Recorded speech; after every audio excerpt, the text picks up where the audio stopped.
जय हिंद मेरे सेठ सैनियों, और आप सभी का स्वागत है आपके अपने YouTube चैनल प्रीतम एकेडमी परिवार में। और मैं हूं पंकज कुमार। तो जैसा कि आपको पता होगा कि इस वाले चैनल पे हम लोग आपके बोर्ड के एग्जाम के लिए जो भी इंपॉर्टेंट टॉपिक है और जिस भी टॉपिक से आपके एग्जाम में क्वेश्चन पूछे जाते हैं माय डियर फ्रेंड, हम लोग वो सारे टॉपिक को क्या कर रहे हैं, कवर कर रहे हैं। और जैसा कि आपने थंबनेल में देखा कि इस वाले वीडियो पे हम लोग एक टॉपिक को कवर करेंगे और वो टॉपिक क्या है, फ्रांसीसी क्रांति और राष्ट्र का विचार। और साथ में अगर आप जेसीईआरटी का बुक अगर यूज कर रहे हो तो उस बुक का क्वेश्चन नंबर 2 यानी कि आपके यूरोप में राष्ट्रवाद उदय का जो क्वेश्चन नंबर आपका 2 है कि फ्रांसीसी लोगों के बीच सामूहिक पहचान का भाव पैदा करने के लिए फ्रांसीसी क्रांतिकारियों ने क्या क्या कदम उठाए, ये जो क्वेश्चन है आपका, इसका हम लोग क्या देखेंगे, पूरा का पूरा आंसर देखेंगे। या मैं यूं कहूं तो आपका जो टॉपिक है फ्रांसीसी क्रांति और राष्ट्र का विचार, इसको लेकर जो भी पॉइंट्स बन सकते हैं या जो भी आपके मन में डाउट्स है, सारा का सारा डाउट जो है इस वीडियो के माध्यम से हम लोग दूर करेंगे। तो इससे पहले हम लोगों ने 2 और टॉपिक लिया है। एक टॉपिक आपको पता होगा अनसेट रेनन का है और दूसरा टॉपिक आपका क्या है, जोसेफ मैथ्सने का है। तो दोनों ही टॉपिक क्या करो आप देख लो, क्योंकि दोनों ही टॉपिक से आपके एग्जाम में क्वेश्चन जो है माय डियर फ्रेंड बनता ही बनता है। तो वीडियो को शुरू करने से पहले मैं बोलूंगा कि अगर आप चैनल पे नए हो और पहली बार हमारे चैनल पे आए हो तो क्या करें, चैनल को सब्सक्राइब कर ले और जो बेल का आइकन होता है माय डियर फ्रेंड, उसको क्या करें, जरूर प्रेस करें। तो बात करते हैं आज के टॉपिक पे। तो टॉपिक क्या आप लोग जानते हो, फ्रांसीसी क्रांति और राष्ट्र का विचार। तो सबसे पहले हम लोग समझते हैं कि फ्रांसीसी क्रांति क्यों हुआ और यह क्रांति कब हुआ था। तो आपने अगर क्लास 9 में पढ़ा होगा तो फ्रांसीसी क्रांति जो था वो आपको पता होगा कि 14 जुलाई, कब का बात है, 14 जुलाई 1789 यानी कि 1789 को क्या हुआ था, आपका फ्रांसीसी क्रांति देखने के लिए मिला था। यानी कि ये जो पूरा का पूरा यूरोप है, यूरोप में पहली क्रांति क्या थी, तो फ्रांसीसी क्रांति के रूप में देखने के लिए मिला। अब बात करते हैं आगे। तो भाई क्रांति तो हुआ, क्रांति में आपको यह भी पता होगा कि बस्तिल के किले का विध्वंस किया गया और उसमें ये जो आखिर एक मोटिव क्या था, क्वेश्चन समझेगा मैं क्या बोलना चाहता हूं कि आखिर एक मोटिव क्या था कि वो किला को ध्वस्त किया गया। तो आपको पता होगा कि अपोहा था और उस अपोहे के बाद वहां के लगभग 7000 स्त्री पुरुषों ने मिलकर जो फ्रांस का, या मैं बोलूं लुई सोलवा का जो शक्तिशाली केंद्र था, बस्तिल का किला, जिसका ध्वंस करता है और वहीं से जो है क्रांति शुरू होती है और बाद में जाके लुई सोलवा को फांसी दिया जाता है और क्या किया जाता है, पूरी की पूरी क्रांति जो है समाप्त होता है। और फ्रांस में क्या किया जाता है माय डियर फ्रेंड, एक नागरिक वाला यानी कि लोकतंत्र व्यवस्था क्या किया जाता है, स्थापित किया जाता है। ये तो हम लोगों ने फ्रांस की क्रांति के कुछ पहलुओं के बारे में देखा। लेकिन अगर आप बेसिकली देखोगे तो फ्रांस में क्रांति होने के कुछ तो रीजन रहे होंगे ना। आखिर अगर फ्रांस में क्रांति हुआ होगा तो कुछ तो कारण रहा होगा। तो सबसे पहले आपको पता होगा कि 20 साल की उम्र में, गौर कीजिएगा, 20 साल की उम्र में ये जो लुई सोलवा है उनको गद्दी में बैठा दिया जाता है। कितने साल की उम्र में, 20 साल की उम्र में उसको गद्दी पे बैठा दिया जाता है। और जब वो गद्दी पे बैठता है लुई सोलवा, उस समय पूरा जो राजकोष था वो राजकोष पूरा का पूरा खाली था। राजकोष क्या था, पूरा का पूरा खाली था। तो पहला क्या हुआ कि पहला क्रांति का मेन कारण क्या है कि जो 20 साल की उम्र का एक लड़का शासन पे बैठा तो उसके शासन पे उसकी बीबी जो थी मेरी एंटोनेट, उसका ज्यादा मात्रा में हाथ था। यानी कि बीबी के हिसाब से क्या था, वो चल रहा था। और उसकी बीबी मेरी एंटोनेट आपको पता है ऑस्ट्रिया की राजकुमारी थी, यानी कि उसी के देखरेख पे सारा कामकाज हो रहा था। तो कहीं ना कहीं एक जो शासन व्यवस्था तैयार हुआ लुई सोलवा के शासनकाल में, वो कहीं ना कहीं एक निरंकुश शासन व्यवस्था था। कैसा निरंकुश शासन व्यवस्था था, क्या कैसा व्यवस्था था, तो निरंकुश शासन व्यवस्था था। अब ये निरंकुश शासन व्यवस्था का मतलब क्या होता है, तो ऐसी शासन व्यवस्था जिस पर किसी का कोई हस्तक्षेप ना हो या किसी का कोई बात नहीं मानता हो, तो ऐसी व्यवस्था को हम लोग क्या बोलेंगे, निरंकुश शासन व्यवस्था। यानी कि शासन व्यवस्था पर किसी तरह का कोई अंकुश नहीं होना। तो लुई सोलवा के शासनकाल में कोई भी काम हो या कोई भी कुछ हो तो उसमें कभी भी किसी तरह का जनता का हस्तक्षेप नहीं हो सकता था। जैसे अगर लुई सोलवा चाहा तो कर को बढ़ा दिया, अगर लुई सोलवा चाहा तो एक एक्स्ट्रा कर लगा दिया, अगर लुई सोलवा चाहा तो कुछ भी कर सकता था। जैसे आपको यह पता होगा कि फ्रांस में 3 स्टेट के लोग रहा करते थे। प्रथम स्टेट पादरी लोगों का, सेकंड स्टेट जो भी आपके कुलीन वर्ग के लोग थे, और तृतीय स्टेट के लोग जिसमें जनसाधारण लोग आते थे। और ये जो तृतीय स्टेट के लोग आपको मैं बता दूं कि पूरे आबादी का 90% लोग जो थे यही लोग हुआ करते थे। तो बाकी ये शासन व्यवस्था था, लेकिन उसके बाद भी आपको पता होगा कि केवल तृतीय स्टेट के जो बिजनेसमैन होते थे, बड़े बिजनेसमैन, बड़े कारीगर, छोटे बिजनेसमैन, किसान, भूमिहीन किसान, नौकर, तो ये जो सारे के सारे लोग होते इन पर ही पूरे शासन का बागडोर थोपा गया था। बागडोर संभालने के लिए नहीं दिया गया था, थोपा गया था। जैसे आप कर का बात कर लो, जैसे किसी तरह का कोई नियम कानून का बात कर लो, सारा का सारा इन्हीं जो 90% लोग हैं जो तृतीय स्टेट के लोग हैं उन पे थोपा गया था। तो क्या उस पे किसी तरह का कोई बात, लोगों ने, बहुत सारे ऐसे लोग हैं जिन्होंने बोला कि ये जो शासन व्यवस्था गलत है, लेकिन फिर भी ये जो लुई सोलवा है इन्होंने बात को नहीं माना। तो बात को नहीं मानना ही क्या कहलाता है? निरंकुश शासन व्यवस्था। तो ये पहला क्या कारण था क्रांति का? तो पहला निरंकुश शासन व्यवस्था। और दूसरा आपका क्या था? तो आपको पता होगा कि फ्रांस में टोटल 12 अरब लिब्रे का, मैं कितना बात कर रहा हूं, 12 अरब लिब्रे का कर्ज था। तो कर्ज किस तरह से था? पहला आपको पता होगा कि 12 अरब डॉलर, 12 अरब में 2 अरब जो लिब्रे था आपका, ये उसके बाप दादा के समय क्या किया था कि लोन लिया था, और मतलब दूसरे राज्यों से हो या दूसरे देशों से कर्ज लिया था और अपने शासन को चला रहा था पहला। और जब लुई सोलवा गद्दी पे बैठा तो उस समय लुई सोलवा ने क्या किया कि ब्रिटेन के साथ मिलकर अपने 13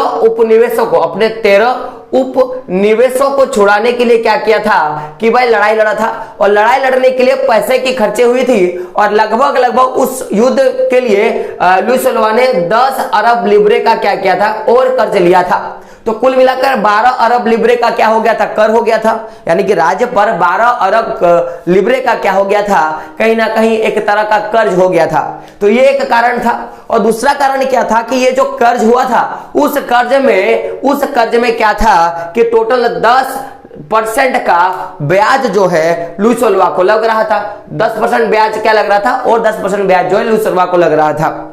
साथ साथ में आपको मैं बता दूं कि जो भी डेली बेसिक पे खर्चे हुआ करते थे, फ्रांस का जो राजभवन है वर्साई, उसमें जो फिजूल खर्चे हो रहा था वो भी था, और 10% कर्ज देना पड़ता था वो अलग से, और ये जो कर्ज है वो अलग से। तो इनको मेंटेन नहीं कर पा रहा था, और इनको मेंटेन नहीं करने के कारण देश में धीरे धीरे कर्जा जो है बढ़ रहा था। तो अब देश के पास, यानी कि फ्रांस के पास एक सवाल था कि आखिर ये जो कर्जा मेरे पास बढ़ रहा है, मेरा जो कर्जा बढ़ रहा है, इसको किस तरह से कंट्रोल किया जाए। तो इसके लिए इन्होंने क्या किया था कि करों में जितने भी कर होते थे फ्रांस में, उन सारे करों में वृद्धि कर दिया गया। यानी कि जितने कर लेते थे उन करों में क्या किया? वृद्धि किया। उन करों का जो लागत था उसको बढ़ा दिया। तो ये सारे काम हुआ। और सबसे बड़ा जो गंदा काम इन्होंने क्या किया कि ये जो कर की जो वसूली थी वो केवल तृतीय स्टेट के जो लोग थे, यानी कि जो जन सामान्य लोग हैं, उनके ही द्वारा किया जाता था, वही इस कर का वहन करते थे, बाकी को कर का पैसा जो है नहीं लगता था। और इसी कारण से क्या किया गया कि जो जन साधारण लोग हुए इन्होंने क्या किया? क्रांति किया। और अंततः आप देखोगे तो 14 जुलाई 1789 को क्या किया गया? फ्रांस में क्रांति हुई, जिसके बाद ही क्या किया गया? लुई सोलवा को गद्दी से हटाया गया और उसको फांसी पे चढ़ा दिया गया। और उसके बाद पूरा का पूरा जो फ्रांस है वो किसके पास रह गया? तो सारे के सारे जो भी क्रांतिकारी नेता थे या जो भी उस समय देश को चलाने वाले नेता थे, उनके हाथों में पूरा का पूरा शासन व्यवस्था आया। और वहां से कहीं ना कहीं एक लोकतंत्र की ओर क्या किया? फ्रांस के लोग जो है अग्रसर हुए और क्रांति को चलाना शुरू किए। तो ये तो है फ्रांस की क्रांति थी, जो हम लोग ने छोटा मोटा एक रूप देखा। अब एक क्वेश्चन आता है कि क्रांति के बाद, यानी कि जो फ्रांस के क्रांति के बाद लोगों ने क्या किया? अपनी सामूहिक पहचान को बनाना शुरू किया। कि पहले क्या था? पहले की तरह का आप देखोगे तो राजतंत्र था, तो राजतंत्र को हटा के लोकतंत्र व्यवस्था स्थापित किया गया। यानी कि जो लोगों की सामूहिक पहचान थी उसको बरकरार रखने के लिए कि भाई हम लोग आजाद हुए हैं, राजतंत्र व्यवस्था से हम लोग आजाद हुए हैं, उस पहचान को बरकरार रखने के लिए जो भी क्रांतिकारी थे फ्रांस में, उन्होंने क्या किया था, कुछ ना कुछ काम किया था। तो क्वेश्चन यही से पूछा जाता है कि फ्रांसीसी लोगों ने सामूहिक पहचान का भाव पैदा करने के लिए क्रांतिकारियों द्वारा क्या क्या कदम उठाए गए, ये आपका क्वेश्चन है। तो आप यहां से अगर उसका आंसर लिखोगे तो सारा का सारा क्या हो जाएगा, सही हो जाएगा।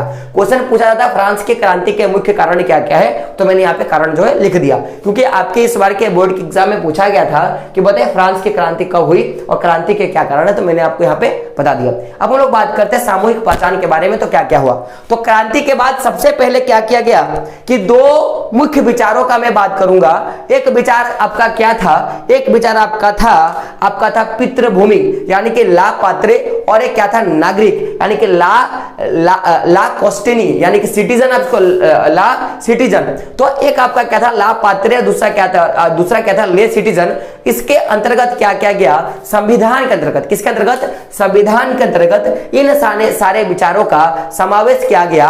और पितृभूमि यानी कि आपका जो पूरा का पूरा भूभाग है उस पर, और साथ में आप नागरिक हो, इसके लिए क्या दिया गया, आपको अधिकार दिया गया कि जो भूमि है आपका, वो भूमि आपका है, यानी कि फ्रांस के अंदर जो भी भूमि है वो भूमि आपका है और आप फ्रांस के नागरिक हो, यह कहकर क्या किया गया, संवैधानिक तौर पर लोगों को अधिकार दिया गया। पहला काम किया गया। दूसरा क्या किया गया कि नया फ्रांसीसी झंडा चुना गया, और ये झंडा 3 रंग का था। कैसा था, 3 रंग का था, जिसको द ट्रायो कलर क्या कहा गया, द ट्रायो कलर कहा गया। तो मैंने क्या बोला कि फ्रांस में एक नए झंडा का निर्माण किया गया, और ये झंडा कैसा था माय डियर फ्रेंड, 3 रंग का झंडा था, जिसे द ट्रायो कलर कहा गया, उसको चुना गया। और वो आगे जाकर क्या किया कि जो पहले का जो राष्ट्र ध्वज था, जो फ्रांस के लोग लुई सोलवा के शासन काल के समय जिस ध्वज को मानते थे, उस ध्वज के जगह पर अब ये जो नया जो फ्रांसीसी झंडा चुना गया क्रांतिकारियों के द्वारा, इस झंडे को इन्होंने अपनाया और उसको बाद में जाकर क्या किया, अपना राज्य ध्वज बना लिया। यानी कि आप जैसे हमारा नेशनल फ्लैग जो है, आपको पता होगा कि तिरंगा है ना, क्या है, तिरंगा है, राष्ट्रीय झंडा तिरंगा। तो उसी तरह उन्होंने क्या किया, अपना राष्ट्र झंडा जो है किसको बनाया, द ट्रायो कलर को बनाया, यानी कि 3 रंग के तिरंगों को बनाया। अब हो सकता है हमारे जैसा ऐसा नहीं, कैसा होगा वो आप देख लोगे बाद में। तो ये बात था। तो पहला इन्होंने क्या किया कि एक संविधान के अंतर्गत पितृभूमि और नागरिक जैसे विचारों को एक समान अधिकार क्या किया इन्होंने दिया। यानी कि ये जो पहली जो अधिकार है कि आप भाई अगर फ्रांस में हो तो आप एक फ्रांस के नागरिक हो, और वो फ्रांस के अंतर्गत जो भूमि है वो आपका है और उसका मालिक आप हो, उसका कहकर एक अधिकार दिया। और दूसरा क्या किया, एक नया फ्रांसीसी झंडा चुना गया जो 3 कलर का झंडा था, और जिसे बाद में क्या किया गया, एक राष्ट्र ध्वज का रूप दे दिया गया। ये तो दूसरा काम था। तीसरा काम का अगर बात किया जाए तो तीसरा काम क्या था कि पूरी जो शासन व्यवस्था को अगर आप देखोगे, मैं एक ले लूंगा इसका वीडियो सेपरेट आपको समझाने के लिए, कि पूरी की पूरी जो शासन व्यवस्था है, ऐसे तो राजा हुआ करता था, राजा के बाद आपको पता होगा जनता हुआ करता था, लेकिन पूरी की पूरी जो शासन व्यवस्था का जो बागडोर था वो एक था स्टेट जनरल करके एक व्यक्ति था। उस स्टेट जनरल के द्वारा ही क्या किया जाता था, पूरे शासन व्यवस्था को देख रेख किया जाता था, और उस शासन व्यवस्था को चलाने का काम जो है स्टेट जनरल करता था। तो अब क्या किया गया कि उस पूरे लोकतंत्र को चलाने के लिए एक स्टेट जनरल का चुनाव किया गया, और ये स्टेट जनरल को चुनता कौन था, तो इस स्टेट जनरल को नागरिकों के द्वारा, सक्रिय नागरिकों के द्वारा, यानी कि ऐसे नागरिक जो नागरिक लोकतंत्र में भाग लेते हैं, जिनकी सक्रिय भूमिका होती है, उनके द्वारा क्या किया गया, स्टेट जनरल का चुनाव किया जाने लगा। तो क्वेश्चन पूछता है कि स्टेट जनरल का चुनाव फ्रांस में क्यों होता था, तो शासन को सही ढंग से चलाने के लिए स्टेट जनरल का चुनाव होता था, और उसका चुनाव कौन करता था, तो नागरिकों के द्वारा उसका चुनाव जो है किया जाने लगा। दूसरा पॉइंट। तीसरा क्या किया गया कि जो स्टेट जनरल का चुनाव हो रहा था, कब, जब फ्रांस में हो रहा था स्टेट जनरल का चुनाव, यानी कि जब लुई सोलवा था उस समय स्टेट जनरल का जब चुनाव हो रहा था, तो इस समय उसका नाम स्टेट जनरल ही था। लेकिन बाद में जब क्रांति हुई और फ्रांस में क्या हुआ कि लोगों का, क्रांतिकारियों का दबाव बढ़ा, उन्होंने जब शासन व्यवस्था चलाना शुरू किया, तो इस स्टेट जनरल का नाम बदलकर इन्होंने क्या कर दिया, नेशनल असेंबली क्या किया, कर दिया। तो आपसे क्वेश्चन पूछा जाता है कि किसका नाम बदलकर नेशनल असेंबली किया गया, तो आप क्या बोलोगे, स्टेट जनरल का नाम बदलकर क्या किया गया, नेशनल असेंबली रखा गया माय डियर फ्रेंड। ये तो तीसरा काम था। चौथा भी हमने देखा, और पांचवा क्या किया गया, कुछ राष्ट्र को याद करते हुए, अपने राष्ट्र को याद करते हुए कुछ कुछ और कामें की गई। जैसे अगर मैं उन कामों का बात करूं तो आप क्या देखोगे कि नई स्तुतियां रची गई। स्तुतियों का अर्थ होता है, जैसे आप देखोगे तो नए नए गाना लिखे गए, नए नए कहानियां लिखी गई, राष्ट्र के प्रति जो भी समर्पण किए जो भी लोगों ने, उनके बारे में कुछ लिखा गया। तो नए नए स्तुतियां लिखी गई, साथ में बहुत सारे शपथें ली गई। बहुत लोगों ने प्रॉमिस किया कि आज के बाद हमारे देश को गुलाम नहीं होने देंगे और ये जो निरंकुश शासन व्यवस्था है इसको ठीक करेंगे और लोगों को आगे लेके क्या करेंगे, हम लोग प्रगति को चढ़ेंगे। इस तरह की बहुत तरह के शपथें जो है ली गई। साथ में क्या किया गया, शहीदों का गुणगान किया गया। तो उसी दौरान ये सारे नए नए काम किया गया। एक तो नई नई स्तुतियां लिखी गई, यानी कि जो एक संविधान चला के आ रहा था लुई सोल्वा, उसको बदला गया। नए नए तरह के शपथें ली गई कि अब हम लोग आजाद हैं, हम लोग इस तरह की अपनी शासन व्यवस्था चलाएंगे। और तीसरा क्या किया गया, शहीदों का गुणगान किया गया। जो लोग शहीद हुए हमारे देश को आजाद कराने में, इस निरंकुश व्यवस्था को आजाद कराने में, उनको क्या किया गया, याद किया गया।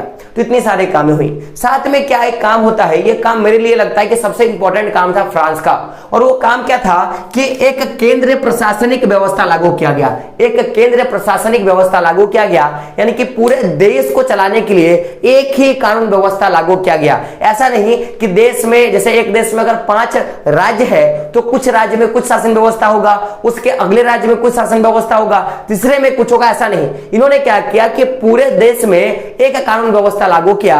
और इस कानून व्यवस्था का मुख्य काम क्या था, इस कानून व्यवस्था का मुख्य काम क्या था, तो सभी नागरिकों के लिए, यानी कि फ्रांस में रहने वाले सभी नागरिकों के लिए समान कानून क्या करना, तय करना या समान कानून लागू करना, इस एक केंद्रीय प्रशासनिक व्यवस्था का काम था। जो भी केंद्रीय प्रशासनिक व्यवस्था बनाया गया, इसका मुख्य काम क्या था, सभी नागरिकों के लिए एक समान कानून लागू करना। अब आगे बात करते हैं। अगला काम क्या था कि आपको पता होगा कि लुई सोल्वा के समय या तो आप आयात करो या निर्यात करो, यानी कि इंपोर्ट और एक्सपोर्ट पे भी क्या लगा गया था, बहुत ज्यादा कर लगा था। तो इन्होंने क्या किया कि अपने देश की प्रगति को बढ़ाने के लिए जो भी आंतरिक आयात और निर्यात था, उनके देश के भीतर और देश के बाहर जो भी आयात निर्यात शुल्क लगा था, इस शुल्क को उन्होंने क्या किया, समाप्त किया। जो भी सीमा शुल्क था उसको क्या किया, इन्होंने समाप्त किया। 8वां नंबर का काम इन्होंने क्या किया कि देश में, पूरे देश में, यानी कि फ्रांस का मैं बात कर रहा हूं, पूरे फ्रांस में एक तरह का नापने का और तोलने का व्यवस्था क्या क्या लागू किया। एक तरह के नापने तोलने का व्यवस्था लागू किया। और जो भी ये जो प्रणाली था नापने तोलने का, आपको मैं बता दूं कि आप इसी चैप्टर में पढ़ोगे कि जोल्बेराइन करके एक सीमा शुल्क करके कहा जाता है। तो उसमें कहा गया था कि लगभग, मुझे ठीक से याद नहीं आ रहा, मैं जब टॉपिक लूंगा मैं आपको बताऊंगा कि लगभग अगर कोई व्यक्ति मान लो कि फ्रांस, मान लो कि 20 किलोमीटर का डिस्टेंस तय करता है फ्रांस में, तो 20 किलोमीटर के अंतर्गत उसको टोटल 12 जगह पे क्या देना पड़ता है, कर देना पड़ता है। और 12 जगह ऐसे थे जहां पे मैं आपको बता दूं कि नापने तोलने की जो इकाई था वो अलग अलग था, कहीं पे कम, कहीं पे ज्यादा, कहीं पे कम, कहीं पे ज्यादा। यानी कि आप सोचो कि एक आदमी अगर एक जगह से अपने जगह पे जा रहा है कोई सामान लेके 20 किलोमीटर का डिस्टेंस, जैसे मैं यहां से धनबाद, तो चाची से मैं अगर धनबाद जा रहा हूं तो मुझे 14 से 20 जगह, 12 जगह मुझे कर देने पड़ेंगे। और हर एक जगह कर का जो वैल्यू रहेगा अलग रहेगा और नापने तोलने की व्यवस्था अलग रहेगी। तो कहीं ना कहीं इससे बहुत ज्यादा नुकसान होगा जनता को। तो इसको क्या किया गया, हटाया गया। नापने और तोलने का जो एक समान व्यवस्था जो है इसके बाद लाया गया। और 9वां नंबर का काम क्या किया गया, ये काम अच्छा भी था और कहीं ना कहीं खराब था। अच्छा इसलिए था क्योंकि एक राष्ट्रीय भाषा चुना गया, और खराब यह था कि जब ऐसी चीजें हुई तो सबसे बड़ा, देखोगे एक बात गौर करना कि क्रांति कभी भी होती है ना, तो इसमें भाषा का बहुत मुख्य योगदान होता है। भाषा का क्यों मुख्य योगदान होता है, जैसे अगर मैं आपको गाली दूं तो आप अगर सुन पाते हो और अगर आप बोल पाते हो तो आप उसका मुझे जवाब दोगे, या आप सुन भी पा रहे हो, आप बोल भी पा रहे हो, लेकिन मेरी बात आप समझ नहीं पा रहे हो, तो क्या आप उस गाली का रिप्लाई मुझे दोगे क्या, कभी नहीं दे पाओगे।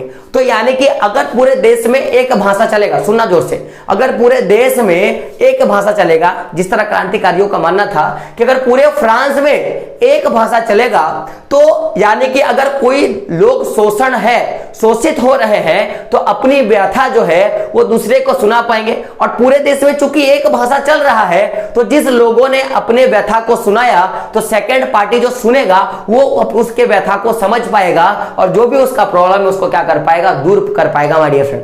तो इसीलिए उन्होंने क्या किया कि फायदा क्या हुआ कि व्यथा को समझना, और नुकसान क्या हुआ कि जो भी क्षेत्रीय बोलियां था उनको प्रोत्साहित किया गया, प्रोत्साहित का मतलब क्या होता है? देखो, प्रोत्साहित का मतलब क्या होता है? उन्हें बढ़ावा देना।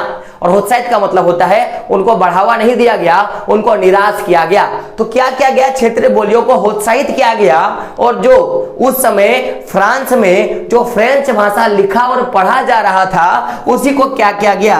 राष्ट्रभाषा के रूप में क्या गया? चुना गया माय डियर फ्रेंड। राष्ट्रभाषा के रूप में चुनाव क्या गया? तो फायदा क्या हुआ? एक भाषा लागू हुआ। और नुकसान क्या हुआ कि जो भी क्षेत्रीय बोली था उनको, उनका जो प्रोत्साहन था, यानी कि वो आगे बढ़ सकता था, उनको रोका गया। रोकने का क्या कारण था, मैंने आपको बता दिया। तो पूरा का पूरा टॉपिक आपको समझ में आ गया होगा कि फ्रांसीसी क्रांति का विचार किस तरह से आया। और जब क्रांति हुआ तो उसके बाद क्रांतिकारियों ने अपने पुराने रूप को छोड़कर नए रूप में जब इंटर किया तो उन्होंने कुछ तरह का बदलाव किया। तो बदलाव क्या था, हम लोगों ने यहां पे बात कर लिया।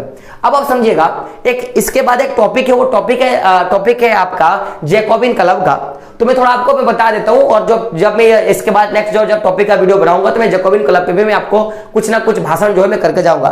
तो समझिएगा कि जब फ्रांस के लोगों ने देखा कि क्रांति होने के बाद हमारे देश की जो व्यवस्था है माय डियर फ्रेंड, वो बहुत अच्छी हो गई और हम लोग विकास कर रहे हैं, और ये जो नया एक ऐसा व्यवस्था लागू हुआ जिसमें जनता ही सब कुछ कर सकता था, तो लोगों को लगा क्यों ना क्यों ये जो व्यवस्था हमारे आसपास के जो भी ऐसे देश है जहां पे ये निरंकुश शासन व्यवस्था चल रहा है, उन सारे देशों पर यह व्यवस्था क्या किया जाए, लागू किया जाए। ऐसा फ्रांस के लोगों का मन हुआ। तो जो फ्रांस के जो तीसरे स्टेट के लोग हैं, इन्होंने ये वाला जो व्यवस्था कि अब राजा का अधिकार ना होकर अब हम लोग क्या करेंगे, जनता को पावरफुल बनाएंगे, ये वाला जो एक मॉडल फ्रांस के लोगों ने जो तय किया बस्तिल के किले के विध्वंस के बाद, इस मॉडल को इन्होंने चाहा कि अब मैं पूरे दुनिया में फैलाऊंगा।